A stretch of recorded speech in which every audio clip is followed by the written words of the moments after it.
Africa Content TV.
مولانا الشيخ عثمان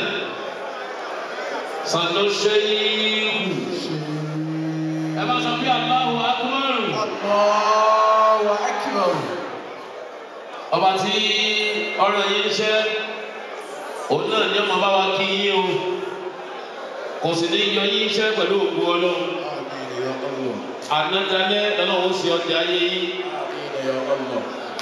ọlọ́lá hawla wala quwwata tọ́ ètò yẹn kò ní falẹ̀ mọ́ báyìí gbogbo àwọn tá a ti pè láwọn yẹn jankan-jankan gbọ́ àwọn alága tá a ti pè ní kí náírà kó àtijọ́ ẹjá sáré pé àwọn tó kù torí lásìkò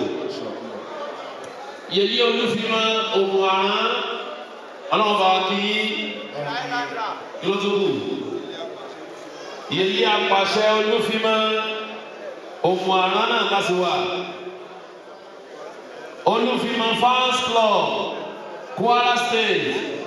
owó ìlàbí olúfimọ́ fans club Ìbàdàn Ọ̀yọ́ State gbogbo yín la kí olúfimọ́ fans club Lagos State gbogbo yín la kí all over the world ọlọ́mọba kí gbogbo yín la hawla wala.